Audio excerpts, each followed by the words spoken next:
Individual political parties have important values, things that they believe in, things that they stand up for and fight for, and often that'll involve changing the law, making sure that the law reflects the values and the outlook that a particular political party, having won a majority of votes, want to see happen. Each side of politics agree on a lot of things, but there are some things that we don't agree on. Sometimes they require the law to be changed so that our values can be best reflected in the law of the day. Then there'll also be other specific promises we make. We're changing the law, so sometimes legalising things, sometimes banning things, changing the sort of penalties and punishments that people can often receive if they do the wrong thing. They can be the subject of detailed election commitments. So in the broad and in the very specific, party policy is critically relevant to the way we change the laws and the way the law evolves over time. Well, a minister, in my case the Attorney-General, will bring a submission to Cabinet for approval in principle. It'll have drafting instructions for the Chief Parliamentary Counsel, and will have an overview of what's going to be contained in the bill.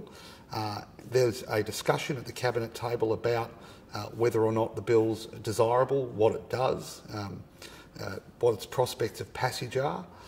And if approval in principle is granted, then the bill will go back to the department for preparation for bill at Cabinet. It'll have a second reading speech drafted. There are many different groups that have an influence on the government of the day and indeed the Parliament, the public debate, that list of issues that are considered to be important right now.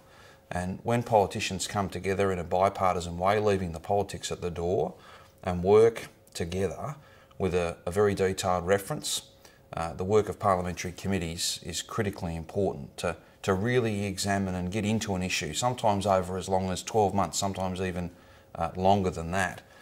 And some of the best work in Parliament, some of the most important work is done not in the political contest, but in the bipartisan work that parliamentary committees do. Good government firstly recognises that it doesn't have all the good ideas for the future and that you need to listen. We don't know everything. So having an open door, being able to listen and, if you like, setting a standard throughout government to every day learn and better understand what the community wants, what the community needs. That's really important. The culture of government is critically important. Obviously the media and public reporting of things that go on right across our state, right across our world, really, that's a very important part of it as well. But it starts with the government acknowledging that we don't have all the answers. Politicians don't know everything, and that a good government is one that listens and learns and then acts to set a standard, provide protection and make sure that the law in every way possible meets the expectations of Victoria in the 21st century.